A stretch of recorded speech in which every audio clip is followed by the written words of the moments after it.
Salam, saya memperkenalkan, nama saya Dr. Andes Daud Rebo STH. Saya sebagai gembala di gereja GPPS Kunci Daud Kabupaten Sukoharjo ini. Juga saya sebagai ketua Badan Musyawarah Kabupaten Sukoharjo yang saat ini dari tahun 2006 sampai sekarang masih saya menjabat sebagai ketua Badan Musyawarah Antar Gereja di Kabupaten Sukoharjo ini. Saya ingin perkenalkan diri saya ini, dan juga saya melayani di gereja ini, Barakan ini sudah kurang lebih 22 tahun. Ya, puji Tuhan, suka duka dalam pelayanan ini luar biasa. Ya. Namun kami sangat bersyukur Tuhan menuntun langkah demi langkah kami sehingga gereja ini ada kemajuan dan perkembangan. Demikian juga di dalam pelayanan kami sebagai ketua Badan Musyawarah Antar Gereja Kabupaten Sukoharjo ini, hubungan dengan pemerintah Sukoharjo cukup baik. Bahkan gereja-gereja telah kami perjuangkan dapat bantuan dari pemerintah untuk Kabupaten Sukoharjo ini. Ya, kami sangat bersyukur sehingga gereja-gereja di Sukoharjo ini juga mendapatkan bantuan hibah dari Pemda Kabupaten Sukoharjo. Ini yang kaitannya dengan tugas saya di BAMAK atau Badan Musyawarah Antar Gereja Kabupaten Sukoharjo ini. Kemudian saya ingin bersaksi, ya, Tuhan itu sungguh luar biasa. Ya, awalnya saya itu tidak ingin untuk menjadi Kristen. Jadi latar belakang saya itu dari Muslim. Ya, jadi saya dari kecil dididik di Muslim, dan juga saudara saya, paman saya aslinya dari Ponorogo, ya, Ponorogo. Ini Kecamatan Sampung, Ponorogo, Moroto, itu daerah warok-warok di sana itu. Ilmu-ilmu. Jadi Islam ini Islam tapi juga ilmu kejawen. Itu dari bapak saya, semua keluarga saya begitu. Bahkan ada yang jadi dukun. Ya, itu yang karena kami latar belakang di Ponorogo, khususnya di daerah Moroto itu, ya. Puji Tuhan, Tuhan itu sungguh luar biasa memanggil saya. Saya tidak mengira kalau saya ini jadi Kristen. Dulu saya benci dengan kekristenan. Saya kelas 4 atau 5 SD, itu saya pernah, tetangga saya itu ada yang ibadah keluarga gitu, ucapan syukur, saya lempari, ya, sampai batunya itu masuk gendengnya, saya lempar gendengnya, pecah, batunya turun. Kemudian ada pendeta itu yang melayani itu karena dekat hutan, bawa anjing, ya, anjingnya 2. Kemudian anjing itu saya pelinteng, ya, saya pelinteng pakai ketepil seperti Daud itu, ya. Jadi seperti Daud itu, kecil saya itu cari burung ya pakai itu, ya, karena tidak punya tembak waktu itu, ya. Sehingga saya pada waktu itu ada anjingnya pendeta itu, saya ketepil itu, ya, pelinteng ya. Akhirnya kena kepalanya sampai putar itu, ya, putar karena kesakitan, sampai orang-orang itu ramai. Wah, siapa ya yang melempar anjing ini? Anjingnya ini apa? Terpelanting-pelanting itu, ya, karena pas kena kepala itu dekat mata itu kena batu. Wah, ini kecilan saya seperti itu. Kemudian saya itu tahun 1977 itu saya tamat dari SD, ya, dari SD saya pengen sekolah ke kota waktu itu, ya. Lah, ayah saya itu meninggal, saya masih usia 3 tahun. Waktu itu adik saya juga masih kecil, baru lahir. Ayah saya sudah meninggal, ya. Kemudian saya ingin sekolah, ya. Pada waktu itu ingat saya itu Menteri Pendidikan itu Daud Yusuf, ya. Kemudian merubah tahun ajaran itu, dulu itu kan tahun ajaran Januari, diubah menjadi Juli, ya. Itu tahun 1977. Nah, waktu itu saya baru selesai tamat SD. Kemudian saya pengen sekolah ke kota. Kemudian ada temen gitu, ayo kalau kamu ingin sekolah ke kota ikut aku. Nah, tidak tahunya itu teman itu pernah tinggal di panti asuhan. Ternyata saya diajak ke sana, tapi tidak ngomong kalau itu panti asuhan. Ya ngomongnya, ayo ikut nanti disekolahkan. Nah, ya saya ikut aja pada waktu itu, ya.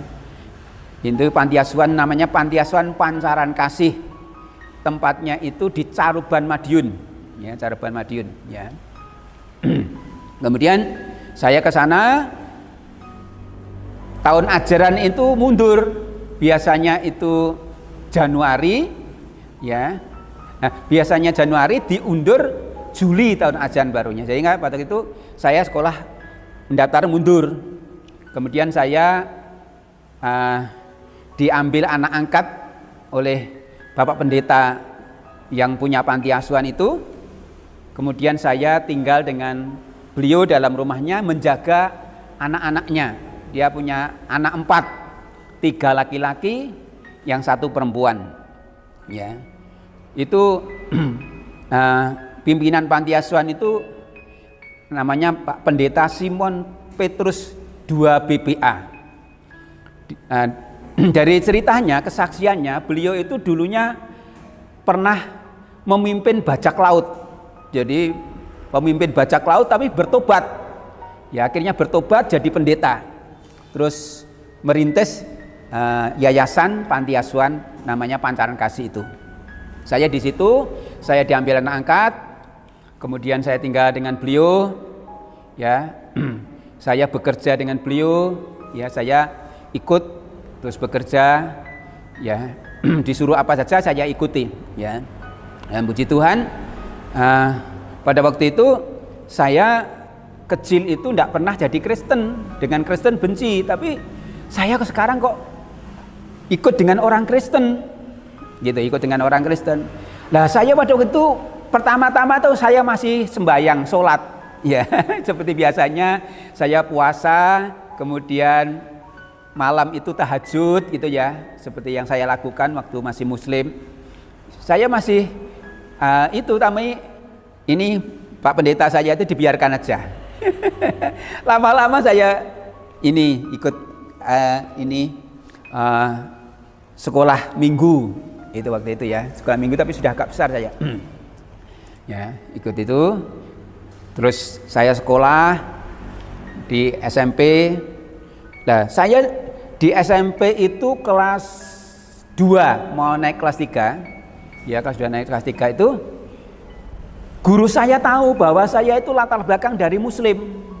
Akhirnya berusaha untuk dijadikan muslim saya. Ya, kamu ikut saya, tak ragati. Ya, namanya Pak Somad waktu itu, ya, Pak Somad. Tapi saya matur dengan bapak angkat saya itu, enggak usah. Kamu ikut di sini saja, ya, sekolahkan, ya. Dipengaruhi saya di sekolah itu. Dan pada waktu itu yang Kristen di kelas saya itu hanya 2 orang, ya. Saya yang jadi Kristen baru dengan teman saya, ya, ini. Saya sering diolok-olok, saya pelajaran agama itu diolok-olok, ya. Kemudian saya keluar tidak boleh, saya ikut tapi seringkali diolok-olok. Ya, tapi memang ikut Tuhan itu memang harus perjuangan seperti itu. Kemudian satu saat saya sudah kelas 3, ada guru saya yang muslim itu ngolok-ngolok saya. Saya sempat marah, mejanya tak gedor semua, ya. Dan ternyata pada waktu itu guru saya itu namanya Pak Dul Karim. Saya marah, diam, saya suruh diam. Waktu dia ngajar, saya berani waktu itu. Tidak tahu kok saya kok langsung ada seperti pimpinan Roh Kudus gitu. Saya stop guru ngajar. berhenti. Kalau tidak berhenti tak laporkan kepala sekolah, langsung berhenti. Ya Pak Abdul Karim ini untuk ngolok-ngolok saya. Ya waktu itu. Ini luar biasa, ini pengalaman saya. Dan saya pada waktu itu ingat, Pak Abdul Karim mengatakan gini, kamu besok naik haji, melihat watu gantung tanpa cantel. Jadi watu sekan ngambang gitu ya, Ka'bah itu. Ternyata setelah sekarang dilihat, ternyata bohong guru itu. Ya tidak mungkin ngambang. Ternyata itu bahkan disitulah saya tahu bahwa kebohongan yang pengajar itu terlihat dari situ. Benar ini saya ingat terus ya. Karena saya heran, watu gantung segede ini sakmono, Ka'bah itu kok gantung tanpa cantel. Saya gumun. Sehingga itu terekam pada saya. Saya ingat saya lihat di TV, bohong guru saya. Ternyata itu yang di bumi ya ternyata. Dulu kan bayangan saya gantung awang-awang sana.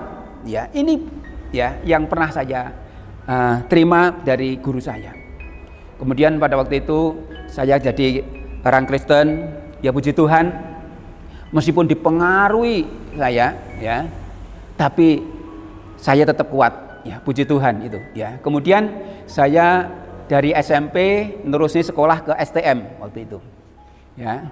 Pertimbangan saya masuk di STM itu masuk sore, karena pagi saya harus kerja, harus membantu, ya karena saya ikut orang, saya harus bantu kerja pagi itu, ya. Jadi sore itu sekolah saya sore. Ya setelah selesai dari STM, saya kuliah di IKIP Madiun. Ya, di IKIP Madiun. Ya, saya kuliah sambil bekerja itu. Jadi saya itu kuliah sambil bekerja untuk mencukupi, ya. Puji Tuhan, Tuhan buka jalan, ya. Saya kuliah juga dulu tidak mikir kuliah, tapi ternyata puji Tuhan, Tuhan buka jalan. Tuhan itu memberi kemurahan saya bisa kuliah, ya. Dan mujizat Tuhan yang luar biasa, ya. Saya sering waktu akan bayar semesteran, ternyata Tuhan gerakkan orang untuk memberi uang saya untuk bayar semester. Itu sering yang saya dapat mujizat-mujizat yang luar biasa. Akhirnya saya itu waktu ini SMP yang pada waktu itu SMP kelas 2 mau naik kelas 3 itu saya itu pernah mengalami sakit, ya. Saya lumpuh waktu itu, ya sudah ikut orang lumpuh, itu pernah mengalami sakit itu. Saya juga tidak tahu sakitnya apa, kok langsung saya lumpuh, tidak bisa jalan kurang lebih 6 bulan waktu itu. Terus kemudian, waduh, kaki saya kecil. Terus saya berdoa. Waktu itu memang Kristen saya juga belum kuat. Waktu itu saya Islam sudah biasa untuk sembahyang dan sebagainya, ya.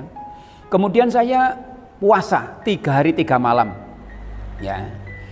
Pada waktu malam saya tahajud, ya, meskipun saya sudah ikut ini, saya masih bisa tahajud malam itu. Dan saya ingin ketemu Sang Pencipta, karena waktu itu dalam situasi bimbang, saya ikut Kristen apa, dan saya pengen ketemu dengan Tuhan Sang Pencipta itu, ya. Pada waktu itu saya sudah puasa 3 hari 3 malam. Hari ketiga itu saya malam itu jam 2 itu saya meditasi, ya, seperti orang Kristen kalau berdoa khusus gitu, ya. Saya juga begitu, ya, karena saya juga pernah dilatih untuk meditasi, ya, dilatih meditasi pernah. Akhirnya saya juga seluruh kehidupan saya malam itu saya ngomong dengan saya pasti ada yang menciptakan saya. Dan saya pengen ketemu Sang Pencipta itu. Kemudian saya malam itu, ya, semedi tahajud itu, saya hening gitu, ya. Saya hening berdoa begitu. Di kamar saya itu ada seperti angin dari atas itu. Angin itu dari atas. Jadi seperti atas ditiupkan ke bawah itu. Ditiupkan ke bawah keras banget. Oh, ada apa ini? Ya, padahal orang semedi kan khusus, ya, tidak boleh terganggu. Tapi karena itu hal yang aneh, saya agak terganggu. Ada apa ya? Terus saya mulai semedi lagi.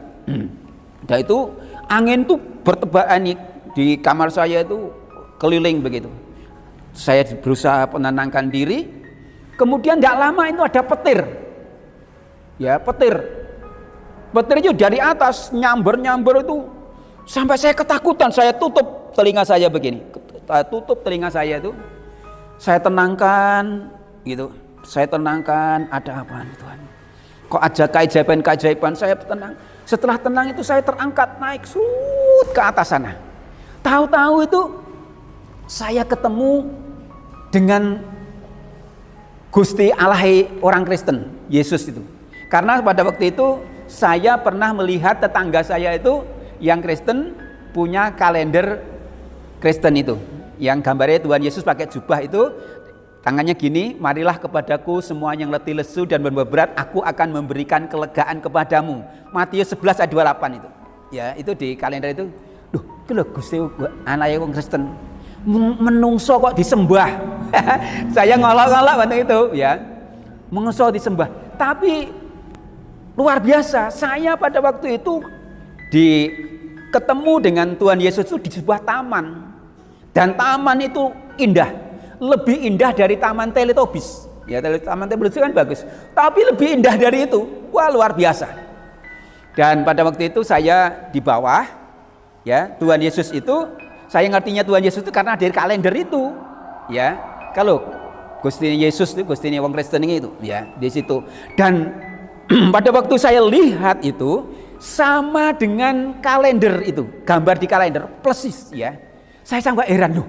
Saya pertama kali melihat gambar Yesus itu di kalender, tapi kok ini persis. Maka saya tahu bahwa kalender kan banyak gambar ya.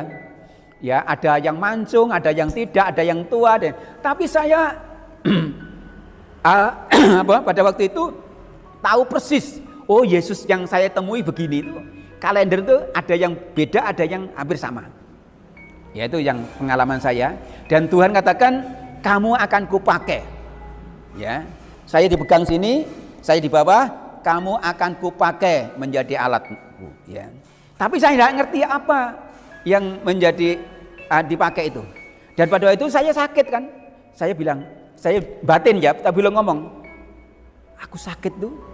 Tapi Tuhan katakan gini, kamu akan sembuh. Ya, saya tidak ngomong itu, tidak terucap keluar, tapi di batin itu sudah, Tuhan, kamu akan sembuh. Gitu loh. Wah, terus saya diajak ke sebuah tempat yang ngeri itu, kalau mungkin orang mengarahkan neraka. Itu seperti lautan begitu ya. Jadi kayak kolam renang yang sangat luas. Itu di sana orang teriak-teriak dan itu agak gelap. Ya. Dan seperti ada uap begitu mendidih airnya itu. Tapi tidak lihat apinya, tapi pendidihannya itu ada, ya, saya lihat. Dan Tuhan katakan, lihat mereka seperti itu. Menderita. Ya. Terus saya mau lihat itu rasanya enggak sampai hati ya. Karena penderitaan orang berteriak-teriak luar biasa itu. Ya. Kemudian saya diajak ke sebuah ruangan yang sangat luas dan semua orang berpakaian putih. Ya mungkin itu gambaran surga. Kalau di kitab Wahyu kan memang surga itu orang-orang berpakaian putih kan ada di situ ya. Saya seperti itu. Tapi saya enggak boleh masuk. Saya hanya dilihat di depan pintu dan tangan saya dipegang oleh Tuhan Yesus itu, ya. Lihat mereka memuliakan aku. Orang itu dari depan sampai belakang itu semua berpakaian putih. Ada yang duduk, ada yang berdiri. Yang berdiri itu mungkin melayani ya.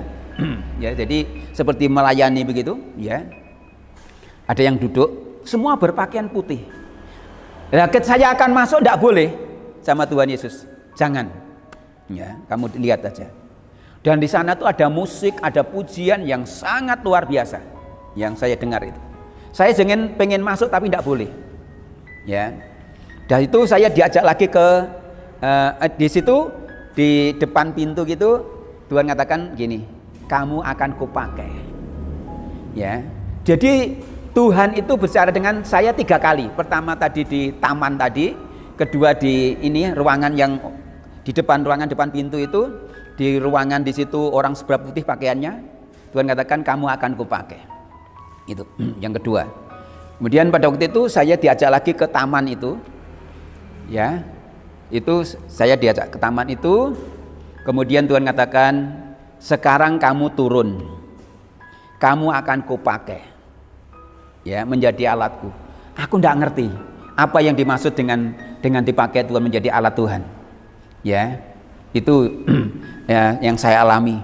Saya tidak ingin menjadi orang Kristen, tidak punya cita-cita. Apalagi jadi pendeta. Itu bukan cita-cita saya.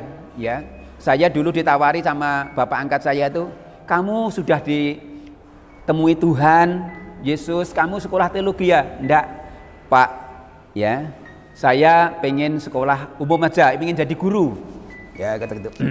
Jadi saya sekolah di IKIP. Tapi saya sering mendengar suara Tuhan. Ya, saya sering mendengar suara Tuhan. Saya dengar, kadang saya lihat seperti TV begitu ya. Saya lihat ini.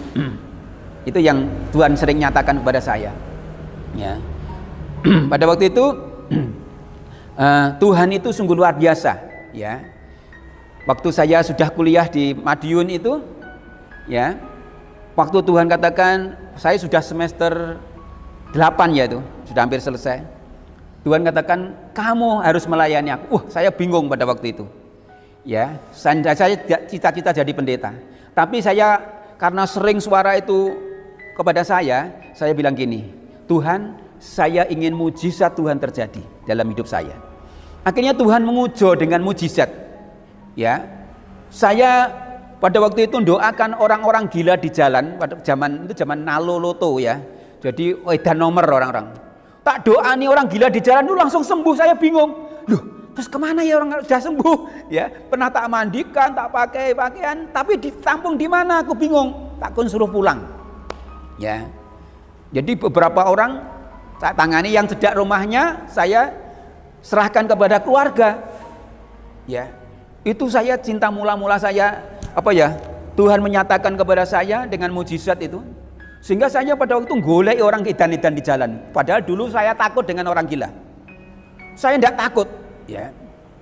Jadi orang gila itu langsung tak doakan, tak mandikan yang laki-laki, tapi perempuan saya tidak karena perempuan harus ada teman yang perempuan. Saya sering menangani laki-laki, ya, tak mandikan, tak cukur, ya, ini, ya.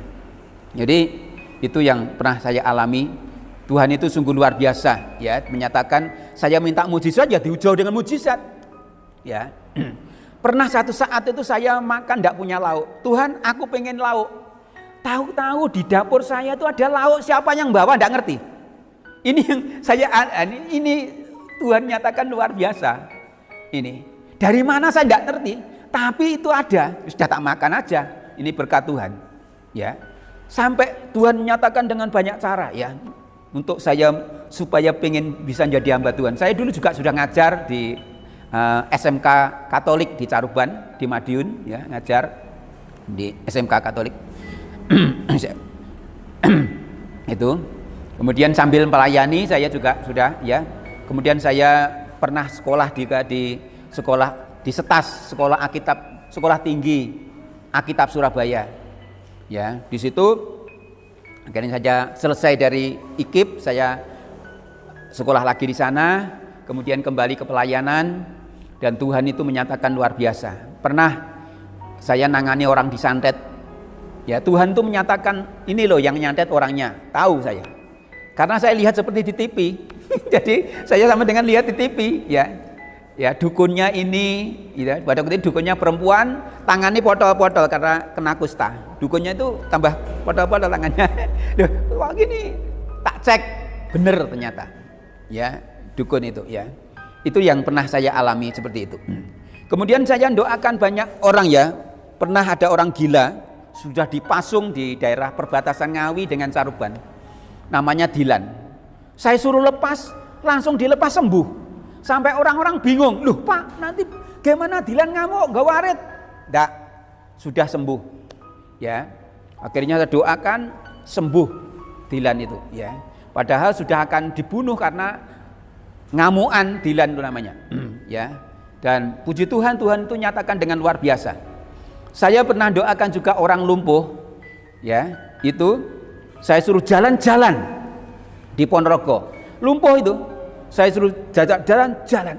Saya kok hebat nama Yesus. Saya semakin berani untuk bersaksi doakan orang-orang.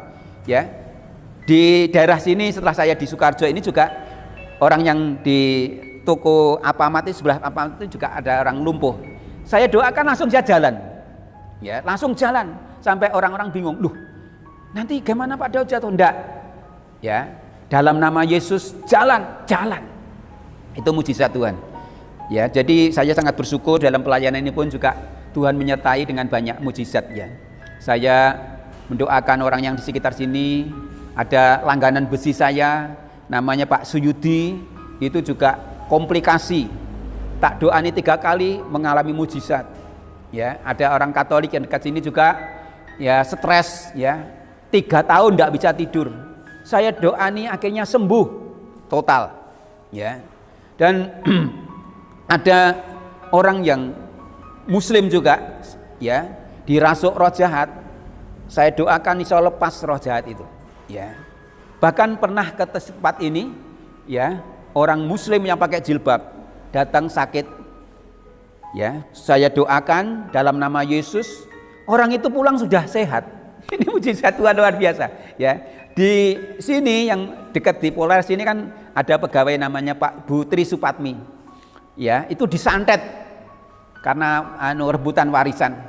Kesini saya doakan 3 tahun itu enggak bisa apa-apa. Kesini saya doakan pulang sudah sehat. Luar biasa ya. Itu mujizat-mujizat Tuhan yang sungguh luar biasa menyertai dalam pelayanan kami. Terlebih saya sangat bersyukur dalam dulu gereja ini kecil, sekarang ya puji Tuhan sudah lantai 3. Dulu kecil gereja ini ya, pada waktu awal saya datang ini di sini dulu mertua yang melayani kecil, sekarang puji Tuhan ini sudah bisa membangun 3 lantai ya, lantai 1, 2 untuk gereja, lantai 3 itu untuk menara doa rencana ya. Puji Tuhan, Tuhan menyatakan dengan mujizat. Pembangun ini juga waktu itu Tuhan katakan kamu bangun ya, loh tidak punya uang ya, dan pada waktu itu nabung selama 6 tahun itu ya, terkumpul dana itu hanya 55 juta ya. Akhirnya Tuhan suruh mulai, tak mulai saja seperti orang gila. Jemaat-jemaat ada bingung, Pak Daud mau bangun ini duit segitu gimana? Nggih, pondasi aja kurang ya, pondasinya berapa, pondasi sudah habis ya. Tapi saya percaya Tuhan akan menyatakan dengan luar biasa. Akhirnya pembangunan ini puji Tuhan ya bisa seperti ini, meskipun ini boleh dikatakan tinggal 50% dah untuk selesainya ya. Puji Tuhan ya, ini pembangunan ini lebih dari 1 M ya, kira-kira 1/4 sampai jadi ya. Ini karena mujizat pertolongan Tuhan, ini sungguh luar biasa. Itulah kesaksian saya. Mungkin ada hal yang terselip, sebenarnya sangat banyak kalau kita saksikan mujizat Tuhan itu sungguh luar biasa ya. Jemaat-jemaat juga merasakan sungguh luar biasa ya. Pada waktu saya awal untuk membangun ini, ada jemaat yang mungkin takut atau bagaimana, rasa bantu pergi. Sekarang sudah kembali lagi ya. Puji Tuhan ya, sungguh luar biasa. Saya bilang sama Tuhan, Tuhan kandangi ini sudah dibesarkan. Tuhan domba-domba itu kirim lagi ya. Dan sekarang domba-domba ini sudah kembali ke kami. Bahkan bawa bandangan konco yang lain ya, sehingga akan menambah jumlah itu ya. Ya puji Tuhan, itu sungguh luar biasa. Kami bersyukur dalam pelayanan ini, memang suka duka dalam pelayanan itu luar biasa. Tapi Tuhan itu sungguh ajaib ya. Dalam saya mengurus perizinan dulu sangat sulit, itu mertua saya Bapak Pendeta Suripto merintis sangat sulit ya, izin tidak boleh ya. Tapi saya ngurus 2 bulan tidak ada, sudah bisa selesai ya. Ini karena Tuhan. Bahkan Pak Bupati Sukarjo ini bisa meresmikan gereja ini ya, tanggal 21 November 2000 itu diresmikan ya. Puji Tuhan, sungguh luar biasa. Bahkan kami sangat bersyukur Pak Bupati juga sudah membantu pembangunan ini ya. Pembangunan tahap pertama itu dibantu 125 juta, kemudian dibantu lagi 25 juta, terus ini dibantu lagi 20 juta. Jadi sungguh luar biasa. Sehingga kami juga bersyukur para sponsor, donatur yang membantu kami, sebab kalau kami dari jemaat tidak mungkin itu ya. Ya, tapi bersyukurlah jemaat itu juga bisa ambil bagian. Ya, saya bilang, saya khotbah pada waktu awal bangun itu 5 roti 2 ikan. Ya. Itu akan mengenyangkan banyak orang. Sekarang juga uang ini terbatas tapi akan selesai pembangunan ini. Ternyata terbukti, ya. Kuasa mujizat Tuhan itu sungguh luar biasa, ya. Mujizat Tuhan sungguh hebat dan dahsyat, ya. Saya percaya Tuhan senantiasa akan memberkati dalam kehidupan kita. Untuk itu saya pesan kepada saudara-saudara yang mendengarkan kesaksian saya. Jadi kepercayaan atau iman itu jangan dipengaruhi orang lain, tetapi harus punya pengalaman sendiri dengan Tuhan. Ya, seperti saya pernah mengalami itu, ya. Sehingga tidak akan goyah kalau dipengaruhi orang lain. Pengalaman sendiri dengan Tuhan, Tuhan itu bisa ditemui ternyata. Seperti saya ingin ketemu, ternyata bisa ditemui juga. Gitu ya. Ini jadi Tuhan itu bisa ditemui asalkan, ya, dalam firman Tuhan katakan orang yang suci akan melihat Allah. Tapi hati ini tidak suci tidak bisa. Suci tulus itu akan melihat Allah seperti Musa bisa berhadapan muka dengan muka, gitu ya. Jadi itulah pesan saya kepada pendengar yang setia. Puji Tuhan kiranya kesaksian ini menjadi berkat. Ya, jangan kita beragama dicekoi oleh orang lain. Boh bener, boh salah, penting panganan. Itu tidak bisa. Kita harus punya pengalaman dengan Tuhan, mujizat dengan Tuhan dalam hidup ini, ya. Karena surga dan neraka itu bukan orang lain yang menentukan, kita sendiri. Dan setelah saya dari Kristen, keselamatan hanya di dalam Yesus Kristus kok. Bahkan kita yang berdosa, Yesus rela mati untuk menebus dosa kita. Itulah kasih Allah. Kalau Tuhan ngasihkan kasih Allah nyata di dalam Yesus Kristus. Kalau di luar Yesus saya belum bisa melihat nyata kasihnya. Tapi dengan kasih Yesus ini, saya rasakan mujizatnya, saya rasakan dalam hidup ini, pengalaman dalam hidup saya membentuk saya untuk menjadi pribadi orang Kristen. Bahkan saya menjadi hamba Tuhan untuk mendidik orang lain untuk takut akan Tuhan, mentaati firman Tuhan. Ya, ini. Jadi itulah yang menjadi kesaksian ini, kiranya menjadi berkat dalam kehidupan kita semuanya. Ya, mujizat itu tetap ada. Ya, milikilah pengalaman dengan Tuhan dalam hidup ini. Itu yang menentukan dalam hidup kita. Ya, puji Tuhan, Tuhan memberkati kita semuanya. Salam.